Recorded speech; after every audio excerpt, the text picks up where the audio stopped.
Welcome to the Fort Kent, Maine Can-Am Sled Dog Races, as well as the Fort Kent Outdoor Center Skijoring Races.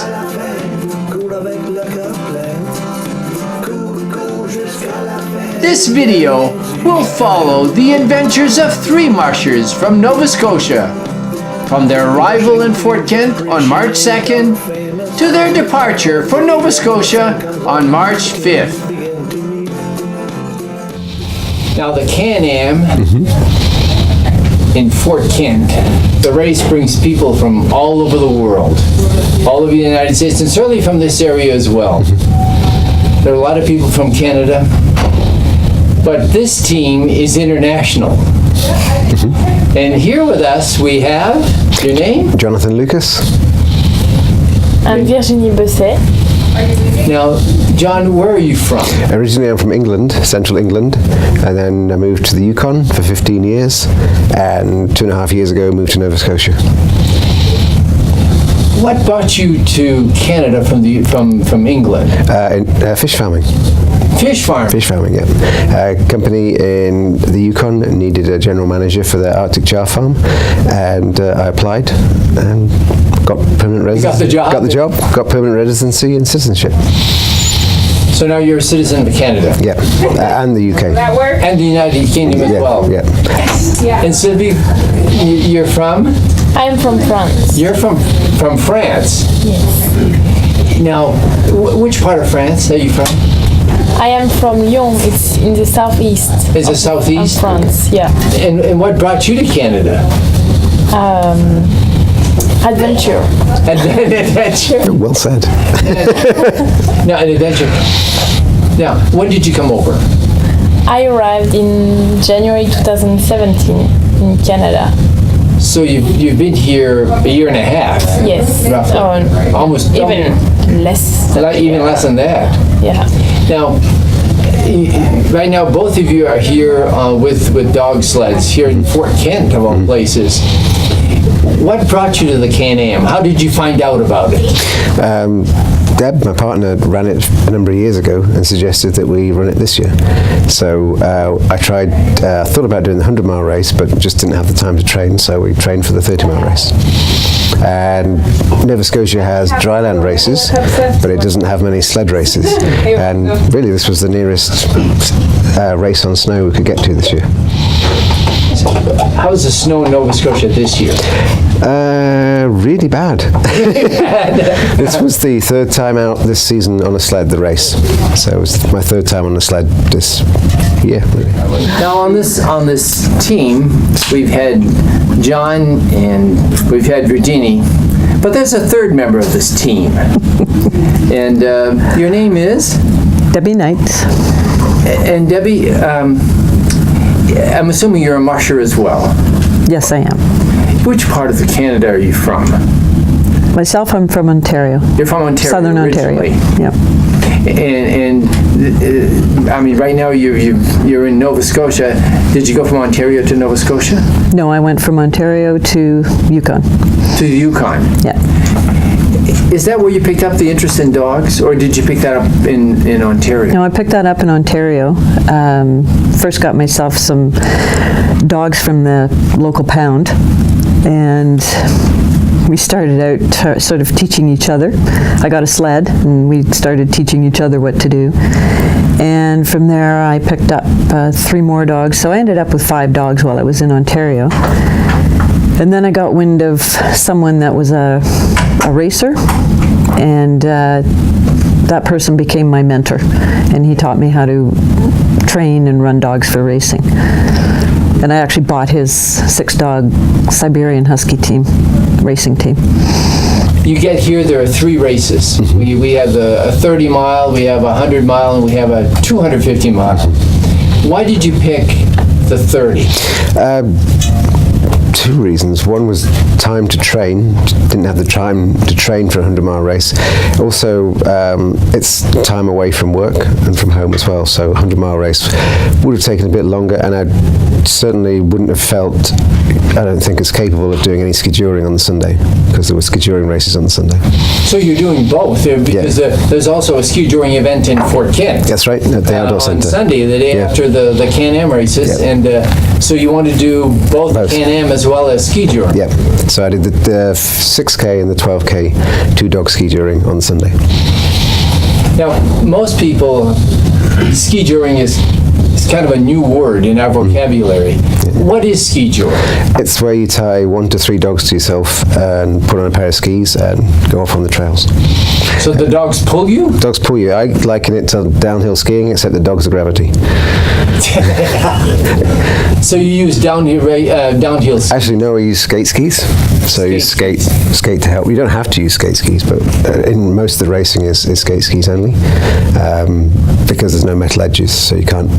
If you collide with a dog, you're less likely to damage them. How long have you been running dogs or racing dogs?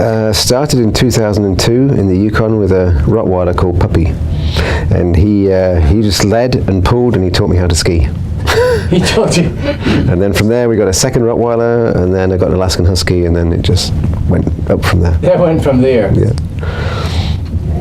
Now, Virginie, you've been here just, a little over, a year or so in Canada. Did you come from, how did you get into dog racing or sled dog racing? Oh, when I arrived, I went to Northwestern Territories in Yellowknife, and I wanted to experience something with the dog. So the neighbor of my hosts had dogs, so I went to him like every day during 1 month. I was going to feed, sometimes run the dogs, and yeah, I got into it and I really enjoyed it. So when I went then to Whitehorse in Yukon, I wanted to have experience with the dogs. I had some experience with the dogs again, and I wanted to continue, and this is what brought me to Nova Scotia. How did you get together to become a team? We act as there's an organisation called HelpX, so we're a host group in that, me and Deb. So we say what we do, and we say we need help, and we can give room and board, and you're a helper. Yeah, I'm a helper. So you're a helper. So that goes on the website, and you just look for each other. Or generally, helpers ask us, say we'd like to come for 2 weeks or 6 months or whatever, and everyone chats about it, and then they come. So what kind of commitment did you tell John you'd do for a period of time? How long a period of time? So 2 months. 2 months? Yeah, January and February. And I extended to a bit of March because There was a race. there was a super opportunity to go on the race. So I said yes, for sure. So. What races have you done? It seems like every race has got a name, the Iditarod is probably the ultimate. Or the Yukon Quest. Oh, the Yukon Quest. Yes. Have you done either? No, I've handled on both. A friend of mine ran both those races, and I've handled for her. I started out doing the sprint race circuit through Ontario, and then I had the opportunity to do the world's sprint class racing up in Dawson City, Yukon, which is when I fell in love with Yukon. So I came back, went back to work for 2 years, and retired early from teaching and moved up to Yukon so I could run long distance. So you were a teacher? Yes. A classroom teacher? Mm-hmm. What grades? Mostly grades 7 and 8, but I did do some lower grades, but... Yeah, 4, 5, 6. But mostly the 7, 8 intermediate school work. So you retired from teaching and then now full-time... Musher. Musher. As you look towards the Can-Am, what do you anticipate? This is your first time running. The Can-Am, yeah. The Can-Am. What do you expect here? We have plenty of snow, so Are you expecting some kind of conditions? No, just checked the weather. I knew it would be warm. I thought the trail would be more icy, but it wasn't. It was soft. Well, not in all places, but it was soft in a lot of places, and it was warm. And that surprised me because it felt warmer than it said it was. Than the weather network said it was going to be. But no, I just expected a 30-mile trail. I knew it'd be well. It would certainly be groomed as best it could possibly be. It was marked perfectly. I was concerned because I said to Deb, I said, "Oh, trail marking." The last 2.5 years I've been in Nova Scotia, it's like on closed loops. You can't get off. It's blocked off. And then I thought back in the Yukon, you go along and there's little markers that tell you to go straight on or left or right. I'd forgotten all about that. So when they told us, so I was a bit trepidatious because you start off down that 8-mile rail bed, you can't really get off that. Right. And then you turn left and you go up into the hills and it's like, okay. And then it was marked really, you couldn't miss it, couldn't get lost, which was good. The trails are well marked. Yeah. And it was well groomed as best they could be for those conditions. So that was great. What are the characteristics of a lead dog? What makes a lead dog a lead dog? Is it Doesn't stop. confidence in the... Confidence, and it doesn't stop. So it doesn't stop. It's quite happy to not see another dog in front of it, so it doesn't need to follow another dog, and it's just got confidence in the musher that we're going where you want us to go, or everything's going to be right in the end, and they just keep going, and they don't bother what's behind them. A number of dogs will be, they're just like, there's nothing in front of me, where are we going? Yeah. And they're unsure. So it's a confidence building thing. Dogs with confidence trust you. And they trust you. Which is why you find sometimes when you overrun them, and in longer distance races, they just break that trust for a little while because you haven't judged when you needed to stop them, and they've got overtired, and then they can't carry on, and then they will just sit down. Then you camp for a few hours or more. Now, but not all dogs are the same, and not all dogs lead the same. They don't. No, and you get some of the shyest dogs, like Rainie's really shy, but in lead, in a harness, all the way, not bothered by anything else. Now, how many dogs, at the moment, how many dogs do you care for? 39. 39 dogs. Yes. Do you breed the dogs? Or do you buy them? Or how do you acquire dogs? Most of the dogs in our kennel right now are bred by us. There are a few that Jonathan bought from other people, and I bought a few from a well-known musher up in Yukon, just to sort of build up my Alaskan team, and have got dogs through breeding those dogs. What's the racing life expectancy of a dog? I mean, how long does a dog live, first of all, roughly? A lot of these dogs will live a lot longer than the average pet dog. Like some can live up to 14 to 16 years old. Some will die at 12, but they have longevity In their lives. Yeah. What's the racing prime age of a dog? 5 to 7. 5 to 7. Yeah. But there are dogs out there that are 10 years old that are so good that they're still run. And this will be in the 1,000-mile races that they'll still be running. You've been in Fort Kent before. I have. You did the Can-Am? Was it the Can-Am that you did? I ran the Can-Am back when it was a 60. When it was a 60-mile. Yeah. And it was incredible. I loved it. It was a beautiful trail. It was a lot of fun. Now, you're both running the 30-mile. How many dogs on a team? How many dogs are you going to put in front of your sled? 6 dogs. 6 dogs. Is that a minimum or a maximum, or is that a kind of standard regulation type, or? For this race, that's the maximum, and you have to finish with 5. You have to finish with 5 in the line. So there's no way to drop them, but if you have to put 2 dogs in the basket, you'd be disqualified. Okay. Other races are different. There's 8 dogs and finish with 6, or that sort of thing. But it's in the rules for each race. I can't help but notice, and we have the Can-Am flag, but we also have a flag that you have you had it on your sled? Yeah, on the truck, yeah. On the truck? Yeah. tell me about this. This is Skywolf Canine Adventures. Yeah, that's the name of our company because we have people out to run on scooters or carts or sled when we get snow, or we have a go-kart, a 4-seater go-kart, so we can still take people for rides, and that's the name of our kennel in Nova Scotia. And we just picked the logo, nice bright red flag. A skywolf in certain First Nation languages is actually translates as raven, so they call the raven a skywolf, and that's the paw print to say we're a dog sledding team. So if people might be interested in going to Nova Scotia and getting a ride on a dog sled, they can contact you. Yep, dog sled or a go-kart or a scooter, which is, we took some people scootering, which is a real adventure, just before we came here actually. They had a great time. Yes, they How did. did they contact you? They just Do you have a website? We have a website. Do you have a website? Yeah, Skywolf Canine Adventures website. Oh, we have a Facebook page as well. So if you just Googled Skywolf Canine Adventures, you'd pick us up. And we're open to whatever you want to do, really. So if you want a bike tour, we have bikes. If you want a scooter, we have scooters. If you just want to come and visit the kennel and play with 39 dogs, that's fine as well. 39 dogs in the kennel. So we let most, well, yeah, we do let them all out once they all run around. So you can visit with all of them. Yeah, and there's the snow sleds. We have plenty of sleds. You know, John, you've been sledding in Nova Scotia, and you come from the Yukon. Yep, I was there. You spent some time there. What other races, or how many races a year would you do?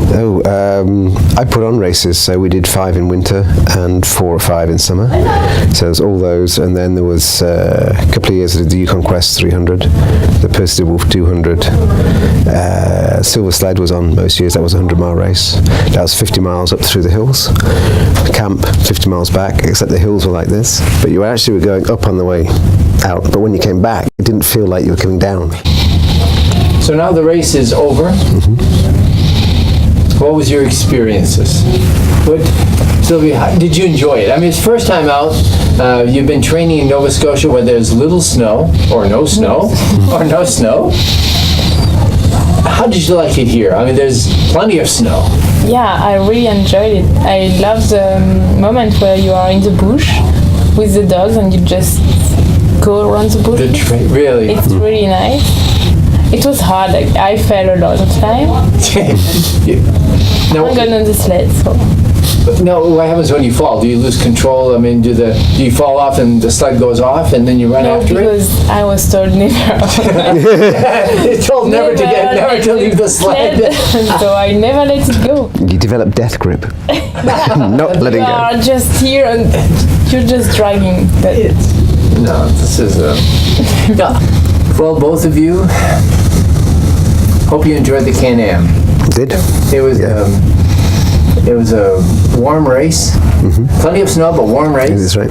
And I really hope you enjoyed it here in Northern Maine. Yeah, we did.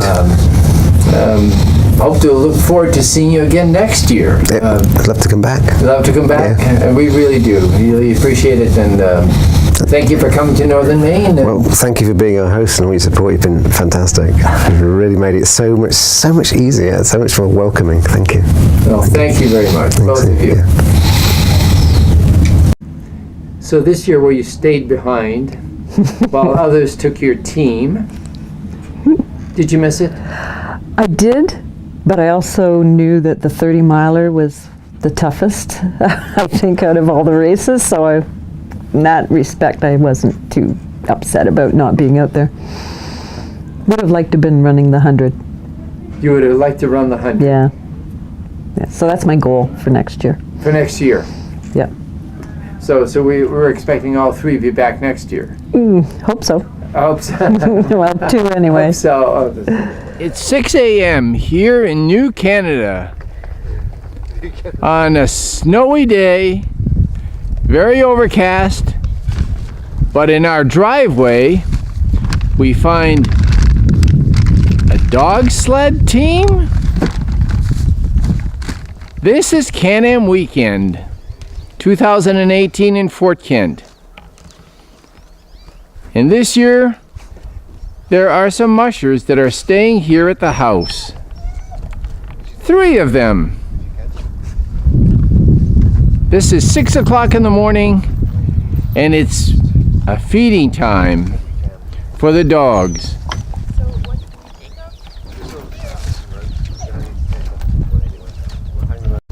This is the day before the Am Sled Dog Races. Today is registration, and we also have the dog check day, where the veterinarians actually look at the dogs, see their conditions, make sure that they're fit to run the Can-Am. The treat this morning is frozen fish.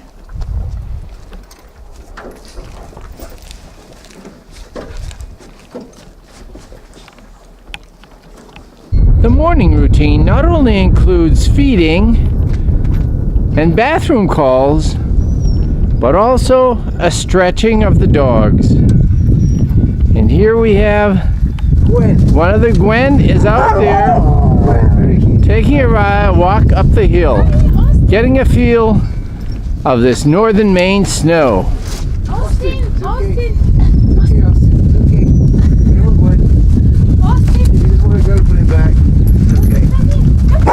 Each dog is taken for a run. In this case, going up the hill.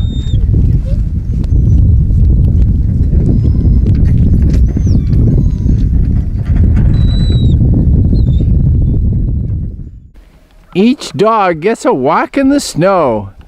They get a chance to roll around.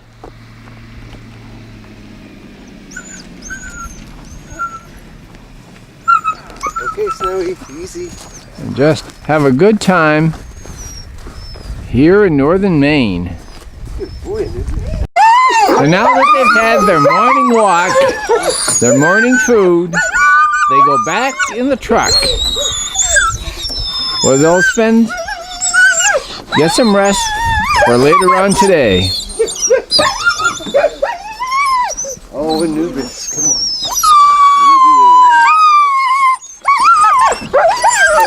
Easy. Good boy. You can see they know their way around. They know that the truck is really their home as they travel.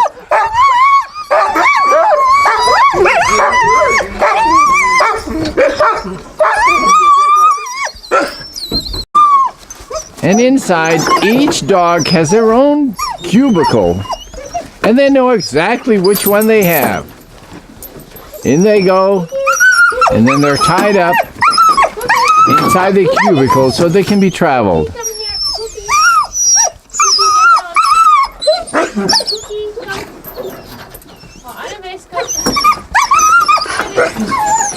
It's nice.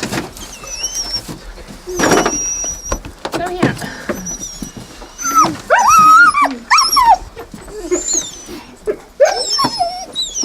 Great, you stay up there. I didn't think about it. Yeah, no, wait. Okay, I will. So we're just going to check, we'll put these guys at the end, Yeah. but then we're just going to move those bags to make sure they can't chain. We'll make sure that the chain won't allow them to nibble the bag. I don't think it will. But Stuggy, you going to go up? No, you're not. Like, Stuggy, I don't want to go. Oh, good boy.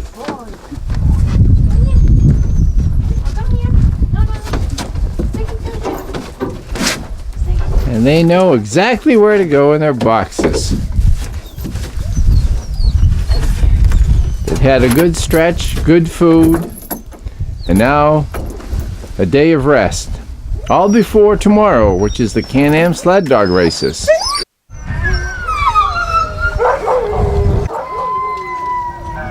We have now traveled to Fort Kent and have arrived at Lonesome Pine Ski Lodge. This is a community-owned downhill skiing and snowboarding slope. Adjacent to the slope is a network of cross-country ski trails that connect to the world-class biathlon ski trails.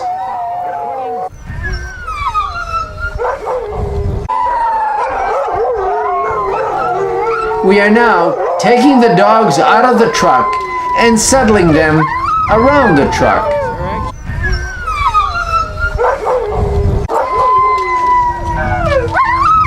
The dogs mushers have gathered at Lonesome Pine today. Here, they will complete the race registration process, get their bib numbers, as well as have their dogs examined carefully by veterinarians.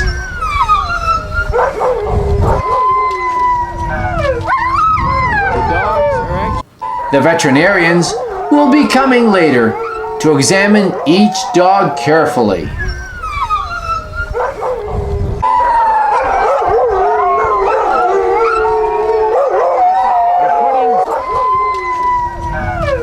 As you can see, there are many teams who have already arrived for the registration and veterinary check processes.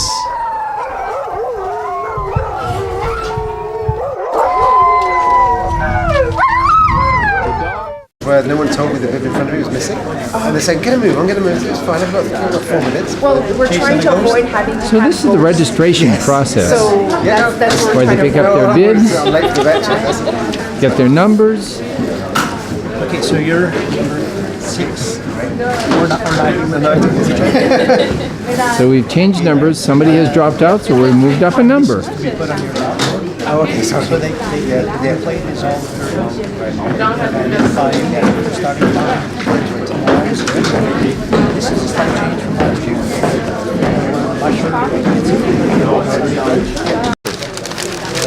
Along with registration comes a bag of goodies. Do we, T-shirt, They what? They've got boots.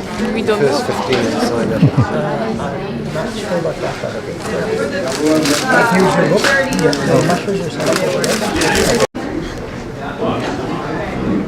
Okay, Thank you very much. thank you. So I just fill my names in and then go and see them. Say again? I fill the name. So once the registration has been paid, now it's a matter of registering the dogs. There's a special booklet, the log book, that they had to put in their dog's name, information about the dogs, and this is to be kept with them as they go through the Can-Am, the Can-Am race.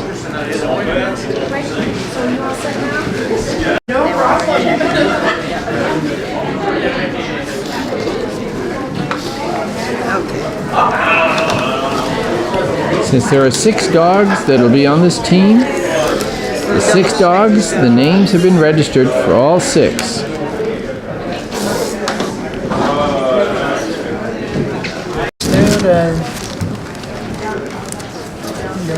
Now Virginia is registering as well and getting a number 7.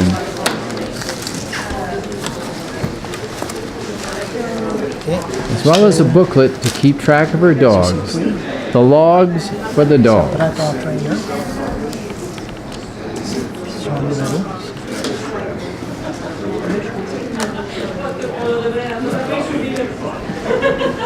ready. Once her registration is going to be over, she's going to be checking in, making sure that all her dogs are all well vaccinated, with showing her vaccination records. And now Virginia is registering her dogs, checking vaccinations, Still haven't gone anywhere. writing the dogs' names, making sure all the paperwork is on the health of the dogs. One of the most important items that they do here at the Can-Am is to make sure the dogs are extremely healthy. Not just at the start, but also at the finish. The veterinarians are on staff, really paying attention to the dog's health. And now Virginie has done at least the registration process. They've checked they've checked and entered the registration for the dogs, and now we're just waiting for the vet to come around to do a check of every dog. Quite a process, making sure that the dogs and the mushers are safe and well cared for. You can see the bonding between the dog and the musher. This is the international team. John is from England. Was she ready to eat? Virginie is from France. And Deb is from Canada. Truly an international team here for the Can-Am Sled Dog Races. Once the dogs and the mushers have registered, they're given numbers. These numbers are placed in the windshield, so then the veterinarians come around to check the dogs. And this is what we're doing. We're waiting for the dogs to be checked. Now this is a relaxation exercise for the dogs. They're lifted right off the ground. It straightens out their spine, and as you can tell from the dog's face, it's certainly enjoying it. Very content.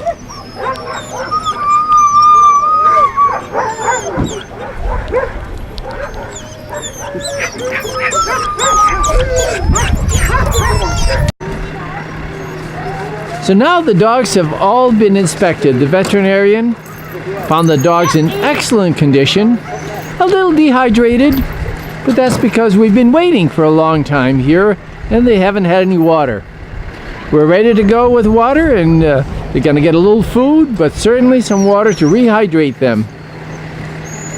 The dogs were inside the box, the back of the truck, but now they're being brought back out. Get their water dish and give them a good gulp of water.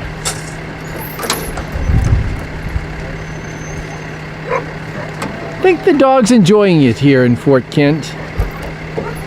Very calm, not excited, just enjoying the whole atmosphere. 25 degrees Fahrenheit, very comfortable for them. We had light snow earlier, but now it's just overcast.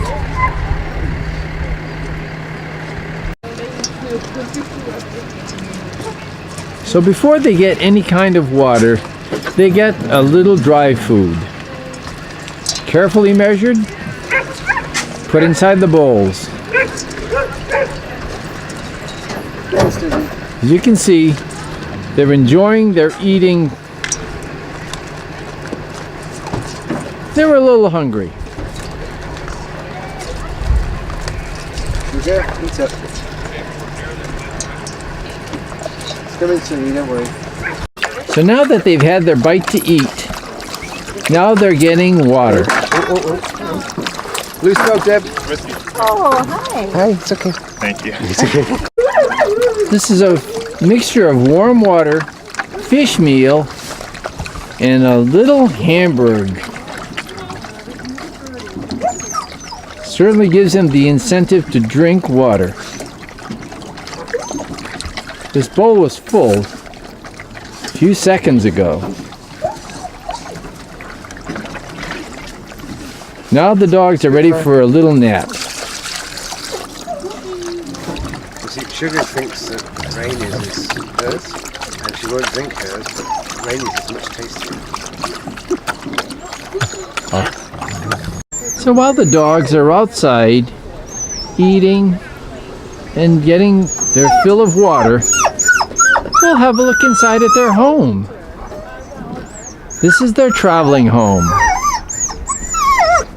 This is inside a camper, just a box, and there are cubicles that are boxed in, one for each dog. The box has straw in it, bedding for the dogs.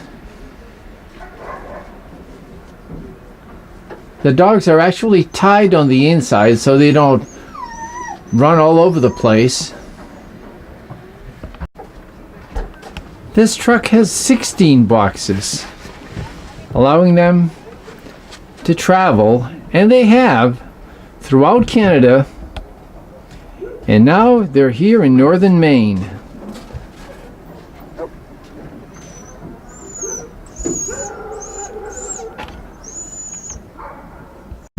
So now that the dogs are fed and watered, now it's time to pay attention to the sled.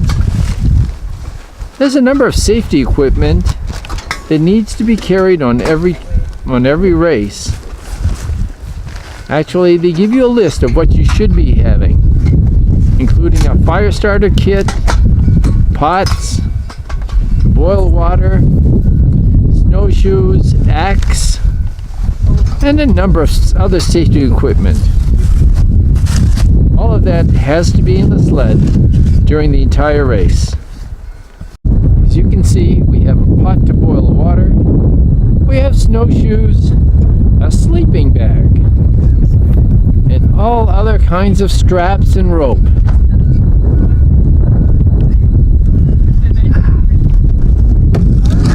Now, because of the snow conditions, and to protect the feet or the pads of the dog, we're going to try putting booties on. Because they trained in Nova Scotia where there was no snow, so it was not possible to train them. They wear booties. They wear booties, and so this exactly, what does it do though? What do the booties do? They protect the pads against the abrasion on the longer runs. On the shorter runs, they stop the snow being compacted between the pads and attaching to the hairs and forming what's up to a size of a golf ball of hard packed snow. The dog will continue to run on, but it will make it lame, like running with a pebble in your mouth. Good lad! And because of that, you go for a little run with me now, because you're good. Well, that was amazing. First time in booties. How do you feel? So I'm not sure I like them yet. So But it means I get to go for a walk. now we go for a walk to see how well the dog will do with the booties. Let's go, come on. I love those first steps. Let's go, up. Now this is the first time with the booties on. The dog's unsure that he's got booties on. He seems mind at all.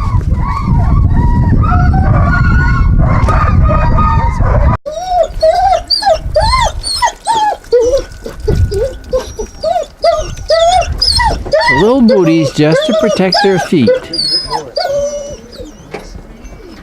from the snow, from any cuts, but also to prevent snowballs that kind of accumulate inside their booties and underneath their pads. Now, not all of them appreciate having booties put on. Extra large. Come here. You've got cookies, he's not. Tiger.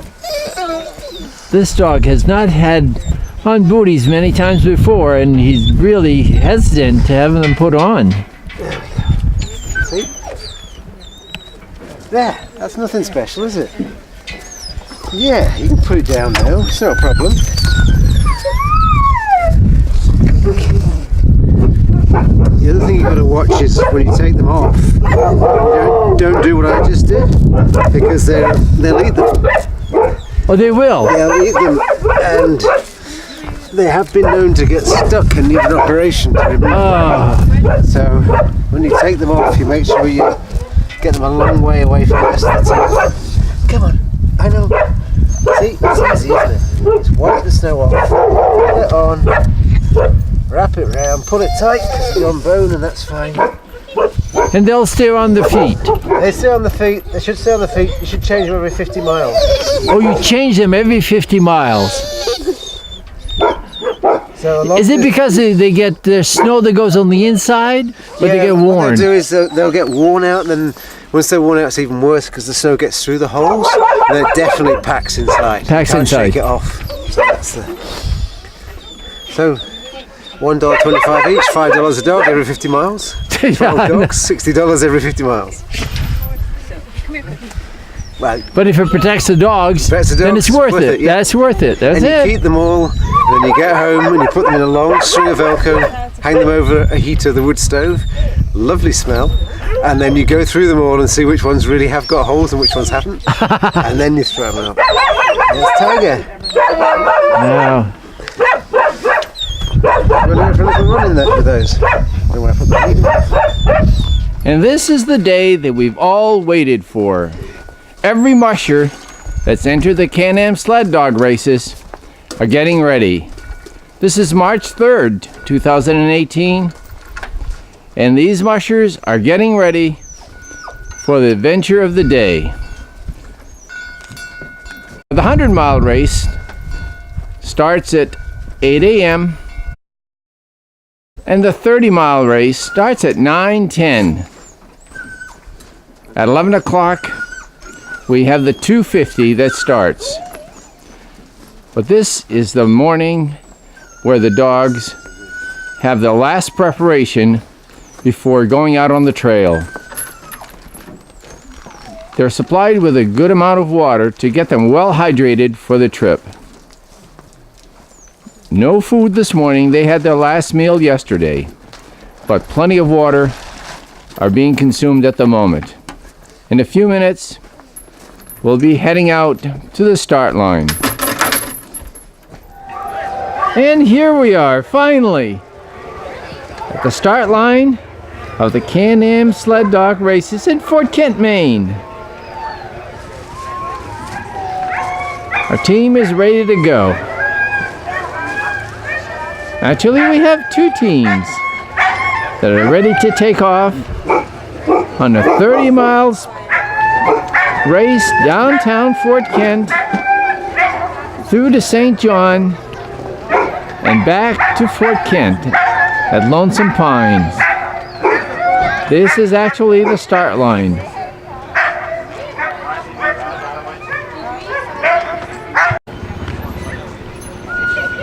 And this is where they're going to be starting. They'll gather behind me, come up to the starting line, and then go down right through Main Street in Fort Kent. All the way down where they're going to go under the International Bridge and on to St. John, where they're going to be continuing on a woods trail all the way back to Fort Kent.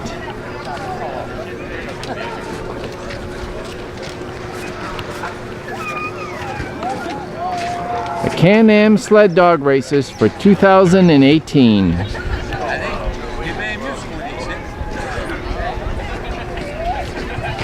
The excitement is starting to build.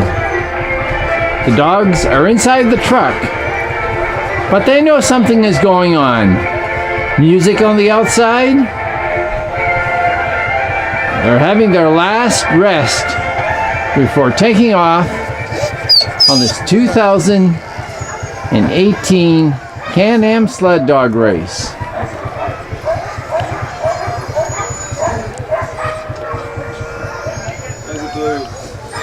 I'm sure that they're pretty excited about what's about to happen.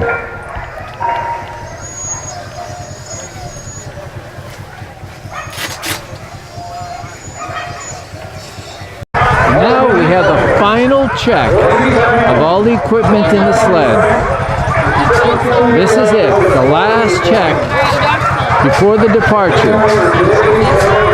Making sure that they have all the safety equipment, sleeping bags, fire starting kit, saw, a whole checklist, all to assure the safety of the musher and the dogs.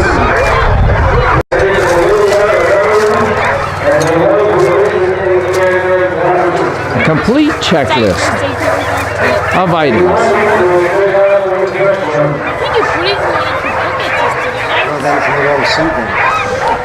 This is John's sled. Virginie will come up next. Now it's Virginie's turn to do a check, final check on her sled of all the safety equipment. Okay, how many dogs? 6. Alright, you have your pharmacy. You have your snow hut.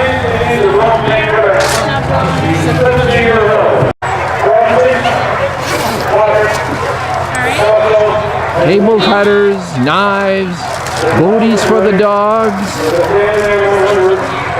A complete list. I'll be quitting then.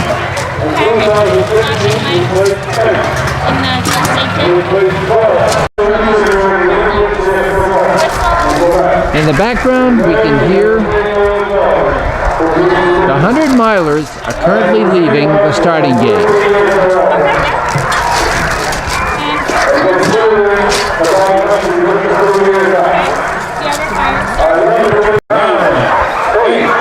And now it's time to put on the bibs.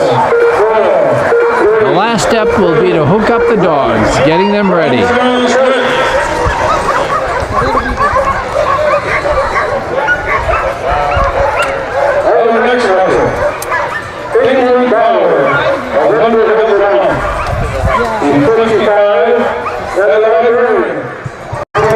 This is the view of the start line. The Can-Am 100-mile race is underway. A lot of the mushers have already left. But this is the start line and the crowd of people that the mushers will be driving through. All the way from the beginning of Main Street down to the other end of town.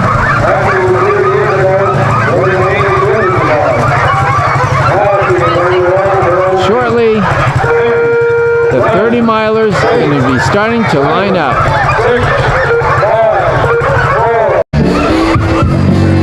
We're 10 minutes away from the start of the Can-Am 30.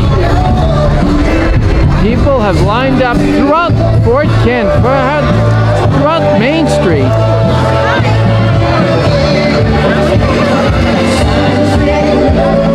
Everybody's anxious to see the start of this race. 10 minutes we will be starting the Pepsi Bottling Company and Allen's Coffee Brandy favored Can-Am 30-mile race right here on Main Street. There are many things going on today throughout the area. If you want souvenirs from the Can-Am Crown, they are available at the Chamber of Commerce office.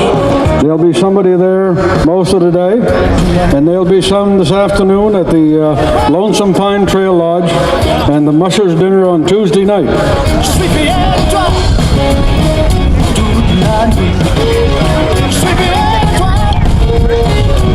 By the way, you can start seeing the finishers in the 30-mile race at the Lonesome Pine Lodge this afternoon. They usually start coming in about 1 o'clock, and about 5 o'clock the leaders in the 100-mile race will start coming in. They'll be coming in throughout the evening. If you need something to do in the meantime today, there's a craft sale at the Fort Kent Elementary. Several of the teams in this shorter race are tied to 250-mile mushers. They may be spouses, children, or their friends. The Pepsi Bottling Company Allen's Coffee Flavored Brandy Can-Am 30-mile race begins right here on Main Street and heads up the Heritage Trail as far as Jalbert Crossing on Route 161. Then it turns left, crosses Wheelock Lake in St. John, and continues on the Black Lake Trail, where mushers turn and loop back through Wallagrass to finish at Lonesome Pine Trails as early as 1 p.m. Cash prizes in this race are awarded to the top 12 finishers, with the winner receiving $1,200 and the 12th position receiving $75. The total purse for this race is $4,000. Maya Jackson has been the race marshal for the 30-mile race for many years. And we are 5 minutes off. We're 5 minutes off the start of the race.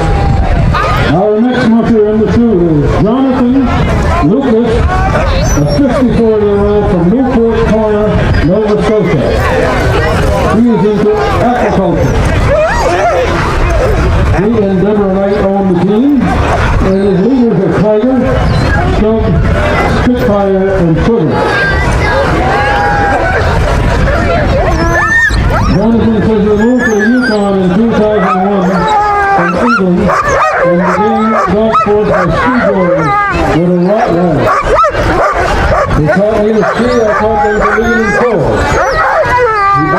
last 22, and then 4.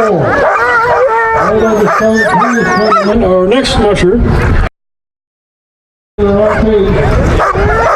This is Virginia Bissett from Anfrey, France. She is from Anfrey, France. A 28-year-old Canadian explorer. The team is owned by Jonathan Lucas and Deborah Knight. Her lead dogs are Gun, Randy, Jimmy, and Snow. This is her first 30-mile race. 20 seconds she will be leading on the field in the Can-Am 30 in her first race ever. 4, 3, 2, 1, and she's off.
Welcome to the Skijoring races at the Fort Kent Outdoor Center.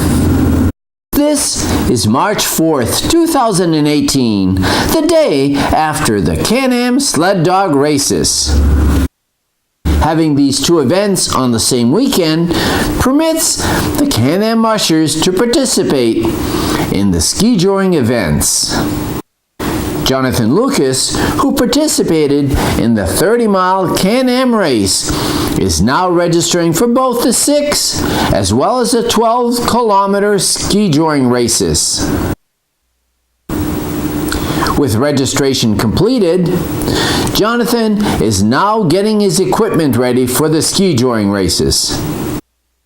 For those who are not familiar with Skijoring, this is a race where 1 or 2 dogs are attached to a cross-country skier, and the dogs pull the skier around a course. John's first step is to take care of the dogs. Like all mushers, the care and preparation of dogs always come first. John has taken out the dogs and is getting them familiar with their surroundings. The dogs seem so calm. But when the race starts, these dogs are completely focused on their running.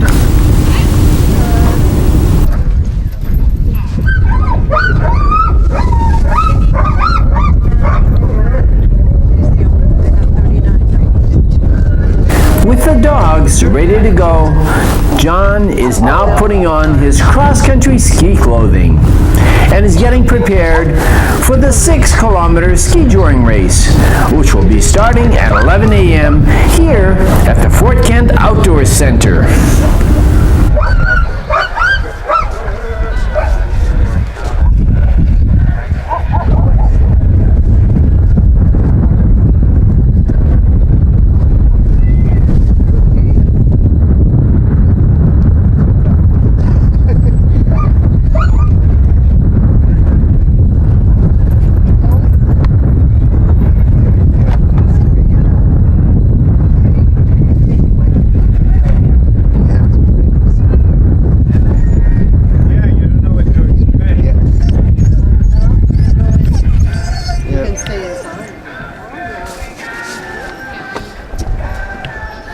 He's looking for his friend, Yeah. his mate.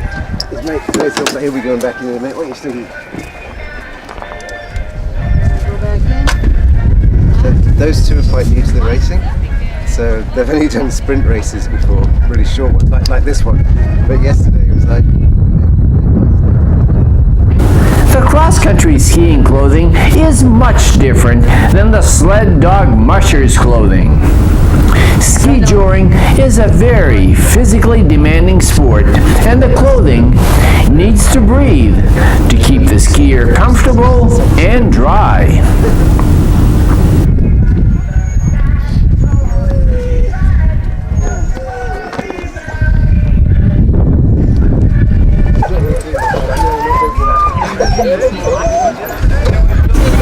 The remainder of the dogs are taken out of the truck so that they can stretch and enjoy the great Fort Kent weather.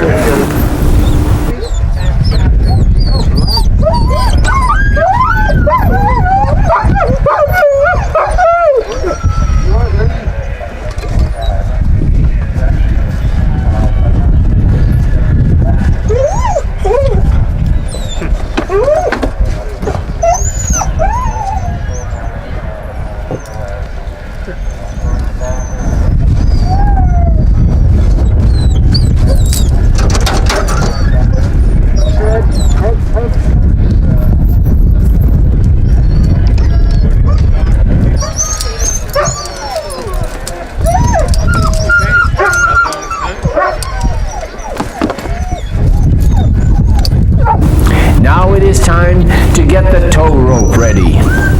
This is the rope that ties the skier to the dogs. I just had to know anytime you need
The Fort Kent Outdoor Center is a community-managed recreational facility promoting year-round outdoor trail-based activities.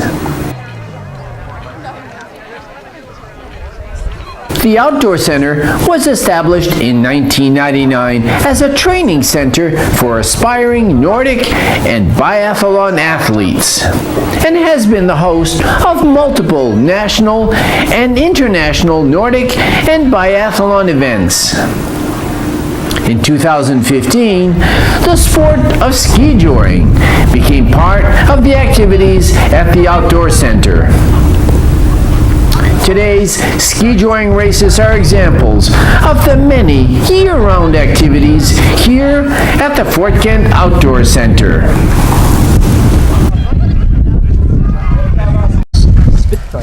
He hails from Newport Corner, Nova Scotia. He is aquaculture manager. And Jonathan finished 6th position yesterday in the Can-Am International Dog Sled 30-mile race. He was beaten.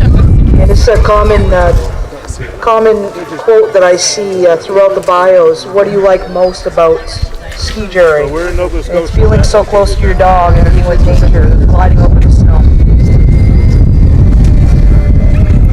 Certainly, I would think really just mushing in general, whether you're mushing behind the dog sled race or you're skijoring, I really, there's no question that there's a common element here with these athletes, and that they're very, very close to these animals. They're very close to their dogs. And, certainly, you've got to like the outdoors to be doing any of this stuff. And my heart's out today to those folks that are still on the trail on the 250-mile course. I don't know where they're at quite on the course here for Can-Am, but boy, I gotta tell you, my heart's off to those folks that can stand behind that dog sled race. 1 p.m. and the start of the 12-kilometer Skijoring Hats off to them as well, George. I have a hard Jonathan time riding Lucas snow. is in the starting gate and anxiously waiting his turn at the starting line. Quite challenging. And of course, here this morning, for those of you who are coming in as spectators, Skijoring is just exactly what you're seeing. One or two dogs, depending on the competitions that they're entered in, and a skier. And of course, I think it's kind of like the NASCAR of being pulled by a dog here, really. You'll see a little bit of competition also this afternoon, where you'll see the push sled competitions, and those are really looks like a stripped down dog sled race, and they're going out here like Ferraris here.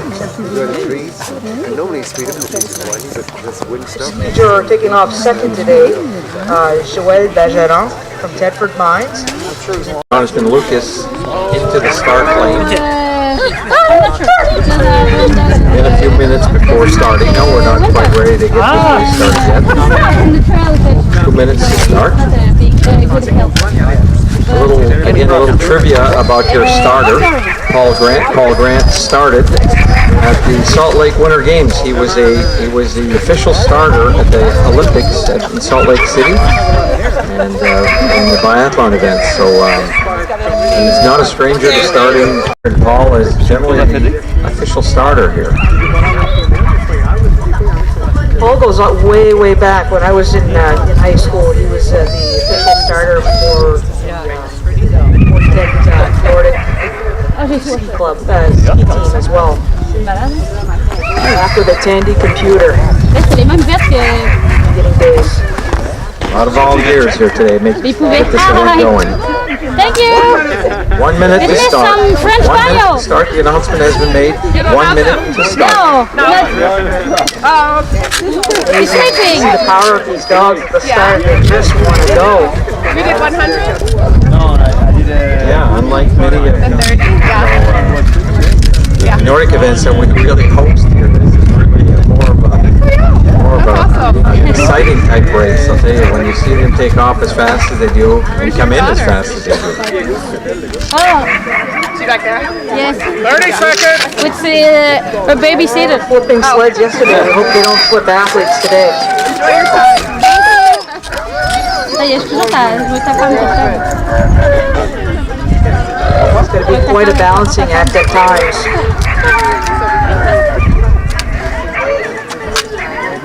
Elle serait chaud, Maud. On a 1 minute pour 42, on aurait devant. 4, 3, 2, Attention, tu vas sauter. And our first racer is off.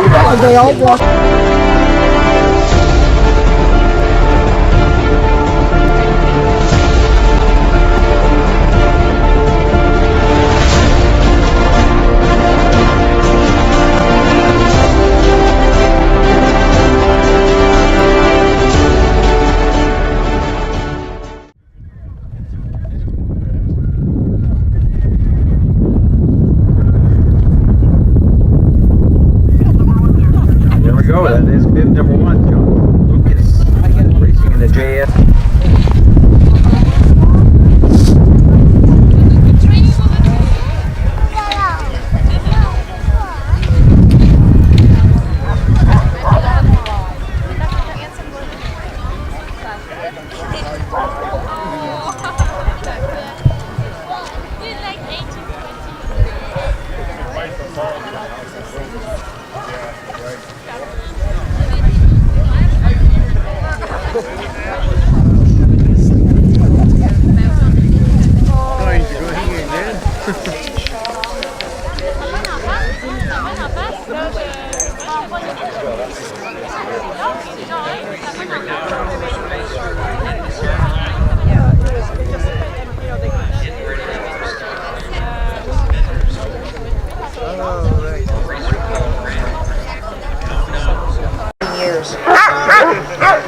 next one, I think, is Lucas Jonathan. Tell him, am I correct? We're close.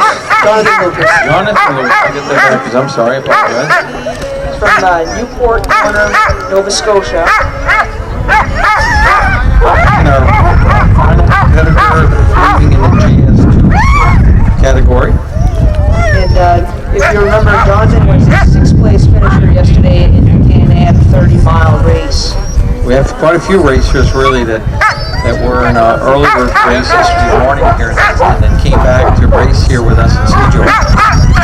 And also, Jonathan just finished the first race here. He's on his second today. A lot of stamina.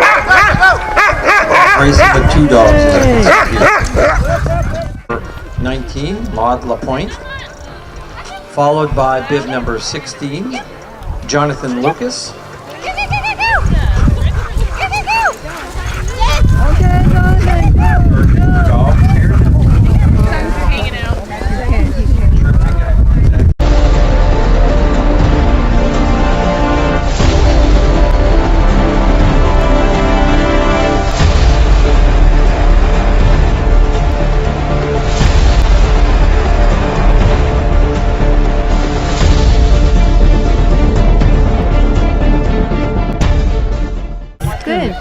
Bib number 16, Jonathan Lucas, in the JS2 category, finishing with his 2 dogs and recording. Remember, Jonathan was 6th place finisher in yesterday's 30-mile. That's okay. That's okay. Hailing from Newport Corner, Nova Scotia.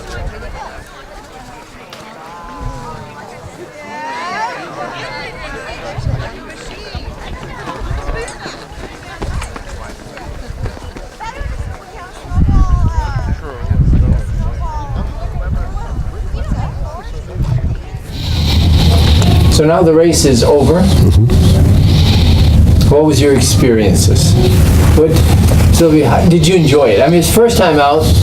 You've been training in Nova Scotia where there's little snow, or no snow, or no snow. How did you like it here? I mean, there's plenty of snow. Yeah, I really enjoyed it. I love the moment where you are in the bush with the dogs and you just go around the bush. Really? It's really nice. It was hard. I fell a lot of time. No. I got on the sled, so. But no, what happens when you fall? Do you lose control? I mean, do you fall off and the sled goes off and then you run after it? No, because I was told never. You're told never to leave the sled. So I never let it go. You develop death grip. Not letting You go. are just here and you're just dragging. No, this is no.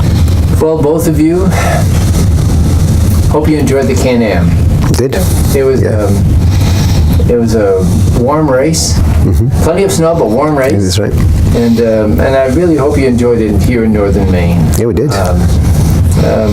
Hope to look forward to seeing you again next year. I'd love to come back. Love to come back. Yeah. We really do. We really appreciate it. And thank you for coming to Northern Maine. Well, thank you for being our host and all your support. You've been fantastic. You've really made it so much easier, so much more welcoming. Thank you. Well, thank you very much, both of you. Yeah. Well, this has been terrific. I hope you've enjoyed your return to Northern Maine. I hope you've enjoyed it. It's beautiful. I absolutely love it here. Yeah, you mentioned that the other day. That impressed me. We were just standing out there, and you said, "This is beautiful here," and you're absolutely right. Northern Maine is a really nice place. It's very seasonal. You know, we have some seasons, and they're truly distinct seasons. But the winter is very nice, and it's nice to see the sled dog races, the skijoring now, and other winter activities that bring people out. And the other thing that I remembered quite vividly from my other visits years ago, which was I think 10 years ago, was when I ran, were the people.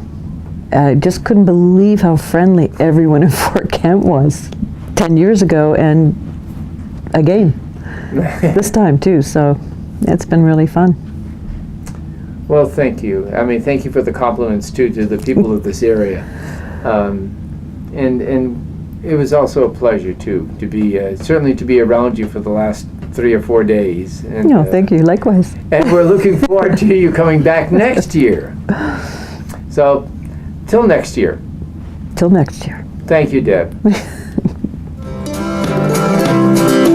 Mush, mush to the finish line, run as fast as you can. Mush, mush to the finish line, you warriors of Canaan. Cours, cours jusqu'à la fin, cours avec le cœur plein. Cours, cours jusqu'à la fin, les guerriers du Canaan. Mushing teams appreciate our famous hospitality, and when the sun comes up, the teams begin to meet. La rue principale est Prabrouzeau, la belle neige d'un bout à l'autre, nos bénévoles sont tous à leur poste. Challenge every year is to attract mushers far and near, qui viennent à Fort Kent pour la meilleure course. On to the Heritage Trail they go, to the forest trails and over the snow. En wheel-off late qu'on commence à sentir bien. Mush, mush to the finish line, run as fast as you can. Mush, mush to the finish line, you warriors of Canaan. Cours, cours jusqu'à la fin, cours avec le cœur plein. Cours, cours jusqu'à la fin, les guerriers du Canaan.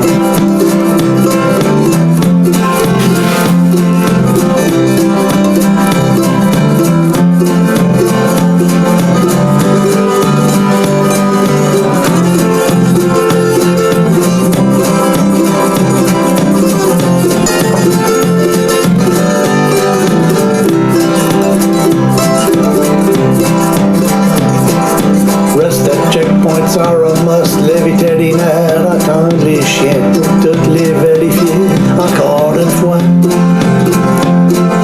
Happy dogs are rare to go, mushers checking the feel of the snow, tout le monde a hâte à partir de l'eau. Mush, mush to the finish line.